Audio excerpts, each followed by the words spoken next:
So Josh, episode 100, we made it. The century. Yeah. Wow. Crazy. Back from the old little studio at Cleveland. It's still there, but not as nice as this one. No, this is way better. I remember in that studio you said to me, when we hit 100 episodes, people are going to be like, oh, where did that 100 go? And it feels exactly like that. Hey? Yeah, at least for us, yeah. Yeah, it's flown. It's absolutely flown. But we've got a special one today. We've asked people that listen / our agents to send in some questions for yourself. So let's pretty much get straight into it. All right, let's go. Some good ones on here. So looking back to episode 1, I don't even remember what that was. Maybe it was just us. Who knows? What has changed the most about freedom since starting the podcast? I think the podcast has put us on the map a little bit, eh? I feel like a lot more people know about our business. I feel a lot more people know about who we are as people, which is exactly what we were trying to achieve. But yeah, it was only a couple of years ago, but it feels like everything's changed since then. This office is new, this studio is new, the way that we market ourselves is new. We've got a whole heap of new agents. It just feels like a completely different business right now, eh?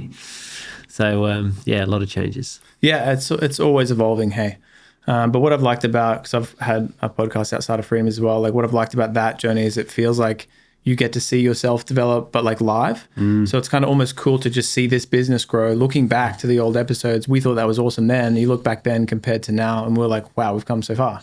Yeah, even with all the old property videos back in the day, you can cringe at some of the episodes that we've done. You sort of cringe at them a little bit, but it is what it is. No one really cares, do they? You just got to stay. And you got to start somewhere as well. Definitely. You're never going to have a podcast that looks this good, or in 3 years' time, who knows what it will look like? Yeah. If you didn't start there. That's it, agent. So, if you're worried about starting a podcast show, just pull the trigger, just do it. If you want to do a podcast show, I'd strongly recommend it. You could be doing a podcast show about your marketplace. You could be doing a podcast show about whatever really that interests you. It's fun. It helps you present on camera. It helps you, overcome any fears that you've got about speaking on a camera as well, there's heaps that you can gain from this. So yeah, again, everything we do is to try and motivate agents to step out the box as well, and hopefully by hitting 100 episodes on the podcast show, that proves that.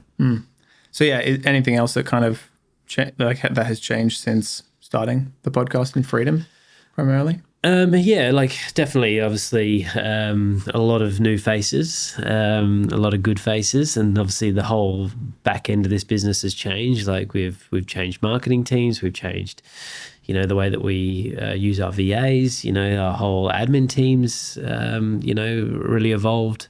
There's just been so much that's changed.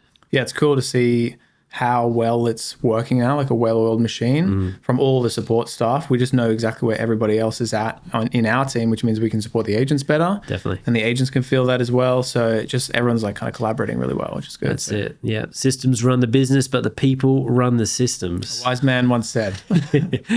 So question 2, what's been the toughest challenge you have faced as a director, and how did it shape the way that you lead? There's so many challenges, so many. And I feel like I get so many things wrong, but I learn from them pretty quickly as well, which is what I like. So I'm okay with making a few mistakes. And I think early on when I first started taking control of the business, I wanted things a very certain way. So I sort of let people leave who I wanted to leave. But I think looking back on that, I maybe could have worked a little bit differently with certain people to try and figure them out a little bit better. But at the time I was like, no, we need a change. This has to be done. So I think it's worked out well for us, but a couple of those agents I would love to have kept. So you know who you are if you have left. But there's been so many challenges in terms of being the director of the business, because it's you're dealing with people. This is a people business. It's a people business, yeah. And that's the hardest thing about this. If it was just us, selling a product and we had to market the product and we had the team behind us, managing the marketing or the accounts, and that would be easy. But then you pop an agent or you pop a seller or pop an angry buyer or something into the mix, and it just sort of, there's always these different things that are coming at you all the time in this business. So it helps you to improve, but that's been the biggest thing for me. It's trying to figure people out a little bit better, and also staying true to myself. Like there's been a couple of agents that have come here and I've like sort of bent over backwards for them. And I knew it wasn't right at the time. I was just sort of trying to build a business, so I was like going out of my way to keep them happy. And you would never keep them happy. They're the types of people you could never keep happy. But at the time, I was trying to keep everybody happy. So I, again, learned a lot from that. And good people that we've got many of them here at Freedom. Good people, they're just good people. You know what I mean? So you don't have to try and change who you are to be around those types of people. Yeah, because everybody can have needs, but yeah, if you are just a good person, you can just let you know what that need is and see what you can figure out together. But then there's other people that have been at the brand in the past where, they just like all that mattered were those needs and those needs only, and it was like drama until that thing was fixed. So. Definitely. And it's like some agents, like if that's you right now, if you're that type of agent who is running a team and you feel like very reactive all the time and you feel like, something like you just has to be done, or you sometimes can be rude to your people or whatever. It's like, that's just something that you have to change yourself. Like, this is all on you. Like, is it really that important? Is it really that much of a drama, and are people going to want to stay with you if you keep behaving that way, So, and a lot of agents, they can get caught up in the stress and the noise. So it's just like, just let it go and have faith. Nice. That's some wisdom right there. Number 3, if you had to describe freedom culture in 3 words and then back it up with a story, what would it be? Jeez. That's a heavy one. Who's putting these questions out? Come on, guys. I would say that we are very systemized, fast-paced. That's more than 3 words. Well, so you could put a little hyphen on fast-paced. Yeah. So a systemized, fast-paced, fun business. I think that's not too bad. Nice. Come up with that. And you got any stories to back that up, or? Yeah, obviously our systems and our flow. I meet and like, to prove a point, if any agent out there wants to come and sit down with me and I'll show you my database, I'll show you the system, I'll show you the flow, I'll show you how the back end works, to prove how systemized we are. Anytime, whenever you want to do that, there's no problems. I literally just had a meeting with a lady before this who's working at a competitive company, and she was just shocked with how the system flows. It's funny to see every single person that sits down with you. They are just like, wait, what? This is your system? It's like, yeah. Yeah, she said that she's got like 5 different plugins that she uses, and she doesn't even really use any of them at the moment because she just doesn't have faith in them and she doesn't know how to use them and stuff. And I'm like, that's just scary for me. Like, I just don't understand how you could build a business without a good database. Like, it's like, that's probably the most important thing for me, And obviously being fast paced, like, the what I'm training the agents to do now is to really recognize who are the sellers. Like, so there's a lot of people you have to get in touch with, but if we can really dissect the database and we can see who's coming on next month, this is where we spend the majority of our time now. What have you done for these people? Like, have you shaken their hand? Do you know what they look like? Do you know everything about this person? Have you tried to close them? Have you used this lingo? That's the fast-paced stuff. So you go slow and steady on the people that want you to be slow and steady. But when they want a closer or when it's time to close, fast-paced, and you get on top of these people and you get it done, And that's what I feel like a lot of real estate agents don't understand, is like, they are pushy when they're not supposed to be pushy, and when they're supposed to be pushy, they don't be pushy. It's like, you're a real estate agent when you're supposed to be one, not when people don't want a real estate agent, Read the room. It's like, don't be a real estate agent when they don't want a real estate agent. But when they want a real estate agent, be a real estate agent. That's that fine dance that it takes a long time to figure out. But once you get that, you are on. Nice. And yeah, with the fun, like definitely every quarter that we have, we're always doing something cool, something different. I know the next quarter we've got something really cool coming up as well, but I was just putting together an edit for one of our ads. And just going through all of the footage, it's hard to decide which like shots to include because there's so many cool things that we've done together as a company. Yeah. So that's really cool to see. Yeah, I think it is fun, this business. Like, it is stressful, but it is fun. Like, real estate's fun. And if you get around people that you like being around every day, like, it can just get even better. You know, and like those videos that we want to start doing, you know, those more like interactive-y sort of like, you know, we've sent a few to you, you know, like trying to nail those types of like lifestyle videos about like our agents, like, and about our brand. I reckon that's really going to show everybody like how much fun we're having here. Because if you had like a camera on us all day, every day, and we like broken it all down, you'd be like, these guys are having heaps of fun. Yeah. You know what I mean? But it's hard to capture everything, isn't it? It is hard, yeah. You know, but how do we put that into stories and we can be really authentic about this journey that we're on? Because once people connect to us that way, then they're going to want to be a part of that, because it is fun. Like, we're having fun, you know, and we're making money. So if you want to be around that, then sweet. So question 4, which episode, guest, or moment from the first 100 stands out as one that has surprised you? Surprised me. Definitely that one the other day with Ben. Yeah. almost hilarious. raging and leaving the podcast. That was so good. But no, it doesn't stand out. Yeah, well, we've had some big hitters on the show, and some of those people who I thought would be big hitters like early on, who have then proven to me that they are the big hitters that they were going to be. You know, like, that was cool. I'm not going to mention too many names right now, but there's some agents that we've had on in the past who I thought they were going to become really big agents, and that's exactly what they have become over the last 2 years, you know, and so really dominating. But yeah, like the feedback that I've been getting from the show from a lot of people is that they like that we're not just going for like the top agents, you know what I mean? Like, we're not just trying to get on like, you know, just full of like your Will Torreses and your Michael Bacons and people like that. They're great to have on, and they've been brilliant on the show. But I think the people that's not the average experience of a real estate agent, though. No. So it's good to hear those things. Yeah. But that's not where most people are at. That's probably 90% of people. Yeah. So it's good to hear from people that are just like trying things, doing different things, having some success different like here, but not like making. And that's what we're hearing. You know, that's what I'm hearing a lot of, is that people are like, oh, like, I really like your show because like you're not just getting on the big hitters, you're getting on these people that are just like me, you know, like they've only been in the game for a year or 2 years, and you know, they've only done 20, 30 sales, and you're, you know, talking to them about their business and how they run things, and then they see these people grow into $1 million agents, and they're like, oh my God, that could be me. Yeah. You know, because they're on the same path.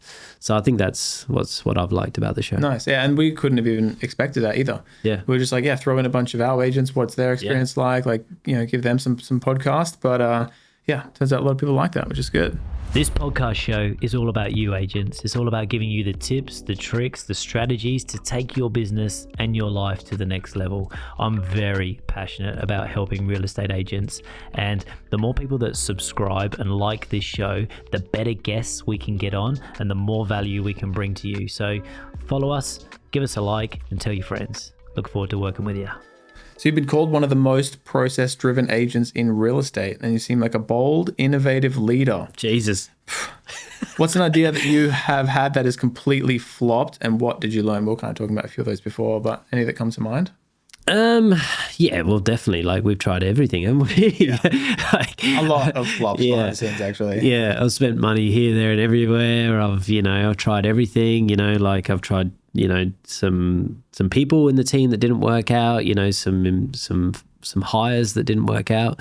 So yeah, again, it's just about trying everything. I wouldn't try and limit anything to one thing right now. There's just so many things that we've failed on, which is why when people come here, we say, well, you know, like we sort of got a feel on what's going to work. Like, and we like people to put their own blueprint on it, their own personality on top of what we do. But we know if you do these things, you're going to work out. If you work hard and you then put this behind you and put your own spin on it, obviously, but you follow that system and that flow, you're going to be fine, you know? So because we've failed so many times. Yeah. Yeah, you know that because you've spent all the money making all the mistakes yourself. Seriously. But you also, there is so much value in just failing yourself, because it's kind of like, hey, this is the framework, but go out and fail, because then you realize this is the framework. Yeah, definitely. And especially if you recognize it quickly as well. Don't hang on to a failure to think it's going to work. Just cut it and just move on. Yeah, nice.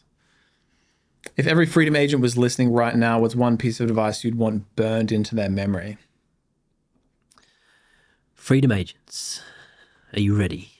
It's a big one. I think we have to remember what our point of difference is, and that our competition can't do certain things that we can do. They don't have the system, they don't have the database that we have. So we have got things that they haven't got. So if you are not suggesting these things, or if you're not showing your future seller or your buyer handling them the way that we handle them, if you're not doing all these things, then you're not utilizing freedom for its full capabilities. And if you do those things, your competition cannot compete with you because they can't do it. Even if they wanted to do it, they can't do it. So, and you know what I'm talking about, freedom agents. So if you're not doing those things, then, you know, you just sound like everybody else. And then they're just going to go with the person who either they like the most or whoever's the cheapest. So don't be the cheapest of the rest. Be the best. And our system gives you that, you know, so yeah, you got to remember your points of difference. Nice. Remember what we've got that they haven't. Well said. And that is like the proof is also in how many listings you do win as well. It's interesting to hear objections from people being like, oh, that didn't work for me. It's like, well, you know, are you actually committing to like bringing the confidence that you need to bring? Because it seems to work for Josh. Yeah. And yeah, obviously that confidence does come with experience. Yeah. But fake it till you make it. Yeah, definitely. And if you go into a seller and you sit down with them and you show them this behind the scenes stuff that we can build, and you know what I'm talking about here, agents, it will be a massive point of difference for you. And then if you do follow the training that we've provided and you ask the right questions, you will get the business. And leverage your support team. Definitely. Because we're some of the best out there as well. Absolutely. Fast forward episode 200. What do you hope people will say about freedom and about you by then? Whew. Jeez, I don't care what they say about me. I don't want to even say anything about me. I like them to make maybe, you know, how they feel about me would be nice. Like I hope they feel that I'm like I give a shit. You know what I mean? That I actually want to turn up and make things happen. But yeah, I don't really care what they say about me. So whatever. But about the brand? About the brand. I think again the same. I want them to feel something about our brand. I don't care what they say about us. What people can say whatever they want, but I want them to feel this brand. You know what I mean? We've got some exciting things coming. Like we are going to just keep leveling up wherever we can. Like if we think that something can be done better, we're going to try and make it better because that's the path we're on. Like it's just let's just make things better for our people. You know what I mean? It's like, yeah, this is how all good businesses work, you know. You like look at like countries and how they're run, and it's like, you know, like a Donald Trump right now. He's trying to make his country better. He's trying to keep everything in-house. He's trying to make people support the people inside his business so that they can have things cheaper and work out better and their economy's better. And it's the same inside our business. We want to bring everything in-house. We want it to be smooth. We want it to run more efficiently. We want it to be cheaper for our customers. We want it to be a better flow for everybody. You know, like this is what we want. We want our business to get better. You know, so how we want people to feel is that we're a part of something that's just going to make things better no matter what. So like, we're not trying to drain it full of money. We're not trying to just, you know, get by. Like it's just not how it is. So we just want to have a business that just is just improving. That's what I think. Nice. All right, a couple questions left. What is something that the 1% of agents do that the rest don't that separates them? The best agents, they're just consistent. They're consistent with the things that they do. You know, sometimes it's just timing game. You know, you just haven't been doing this for long enough. And I think having the right mindset as well. You know, like a lot of people, they're just not in the right mindset with certain things. You know, like you know if you work on yourself and you know if you invest in yourself and your name, and then you've got good energy. When you're around people and you know what you're talking about and you know your stuff and they like you and you've got good energy, like the odds are they're going to pay you. So if there's something in there that you're lacking, whether you don't like spending money on yourself, whether your energy's not good, maybe you're not presented well, maybe, you know, like you're not as motivated on your business and you're not learning as much inside your business as you should. Like the marketplace feels all that. Like your customer feels it. And then they just don't want to pay you. The difference with the best is that they're fully committed, and they're fully committed to themselves, their business, and their seller, and they put money behind themselves. They invest in themselves. They invest in their energy, their body, their mind. They invest in all that stuff, and then end up just getting everything they want because they're making themselves and their name and their business better. So like, that's all you got to do. Like, it's literally that simple. Like, that's easy as well, because like, all you're doing is trying to make yourself better and your business better. Like, what else you can do? There's so many distractions out there, isn't there? That's been the same on my journey though as well. I've had so many different like creative projects. I'm like, make music over here, make music over here. I've got a YouTube channel, blah, blah, blah. But like, as I progress, the more things that I just cut out, be like, I don't do that. I don't do that. I don't do that. This is the thing that I do. The more I'm only thinking about that thing, the more results I'm going to get from that thing, the more energy I can put into that thing. So you're so right, but it's hard because there's a lot of things you could be doing. Oh, definitely. Sometimes people just want to lay on the beach or... Yeah, and there's nothing wrong with that. Like, I just had a holiday in New Zealand. I went away for a couple of weeks. I'm going to do 3 holidays this year, always do.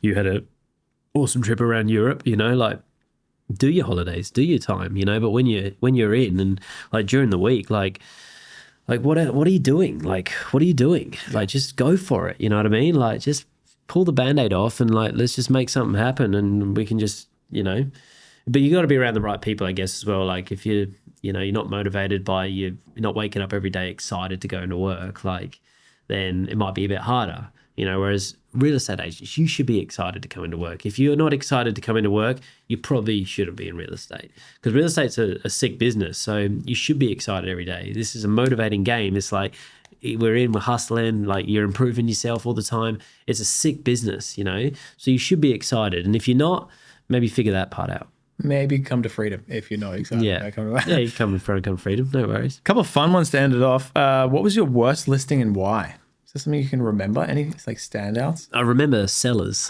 I don't remember their houses a lot of the time. Yeah, some houses like that really stand out, like that you like, oh my God, that was the best sale, or that was the worst house I've ever sold.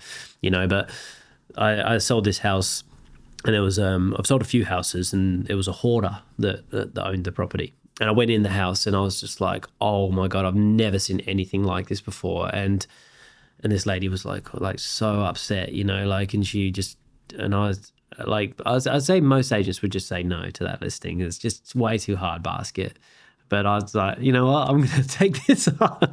How early was this in your career? Like, this is only maybe 5 years ago. Yeah. Oh. And because I was with Jake, and and Jake's like, no way, bro. Like, there's no way we're selling this house. And I'm like, we will sell it. I'm like, she's going to sell it. She has to. And he's like, this is a joke listing. And I'm like, it is what it is. I'm like, this is what we do. Like, we're not going to turn people away if they want our help, and we took on this listing. We sold it, but it was a full drama. And I've never seen a house like that before.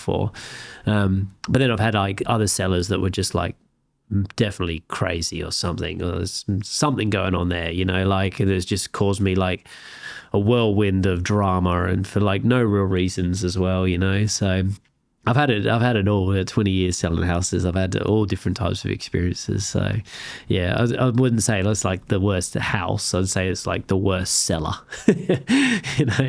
So it seems to be a common theme though. All the agents that I talk to whenever I head into Cleveland, it's kind of like I've got this one that really needs attention, and then these ones come along and they like didn't ask me at all. It didn't text me at all. They were super chill. They loved me the whole time. I'm like, yeah. Sometimes you win, sometimes you lose. Seriously, yeah, it's a numbers game. But yeah, you got to take them on, and you become a better agent. Sometimes people are going to test you, so test away. So last question, what was your absolute favorite listing? Is there any standouts with that? Again, sellers. Like, I love my nice sellers that just trust me, that just know that I've got their backs 100%. Like, those sellers, like, you just love them, like you just do anything for those types of people, because they know that you want to sell their home. They know you want to get the most amount of money for it. They know that you care. So that's more like, again, the sellers. But again, obviously some standout properties are like some of the biggest sales that we've done, some of the bigger developments that we've done. So they're the standout ones for sure. But yeah, again, this is a people business. So it's more about the people. The positives and the negatives. I remember when you said we're starting a podcast show. We were on top of the Brisbane Bridge during one of the awards. All of the agents, all of the staff, everybody was up there. And then you're like turning around to me as the wind's blowing and everything. You're like, hey, we're starting a podcast. I'm like, here we go. So I knew how much work starting a podcast was going to be. And I was like, all right, let's do it, dude. And here we are. So good. Yeah, stoked to have made it this far. Yeah, respect. So you've absolutely mastered this podcast for us, bro. And we're just getting better and better on the whole like intros and everything to them as well. Like, so everything's just moving along nicely. But yeah, it would be awesome to, like, whoever you are, if you watch this and you watch this show religiously, like maybe just reach out, just slide into my DMs on Instagram and just say hello to me. And you know, like, you could come on this show and tell us your journey. You don't need to be a big heavy hitter. You could be someone that is, you know, just up and coming, and you know you're going to be good. You know, so come tell us why you think you're going to be good. Yeah. You know, we'd love to hear that, and we would love to help you with your business, because you might say, like, this is what I want to do. And we could say, well, why didn't you try this? Or, you know, have you thought about this? So, you know, but that's a training session we could give you on air in front of, you know, all the other people that are just like you. So that'd be pretty cool. Yeah. Any closing thoughts? No, just happy where we're at right now. So let's just keep going and let's bring on another 100, eh? Nice, man. Sweet. Cheers.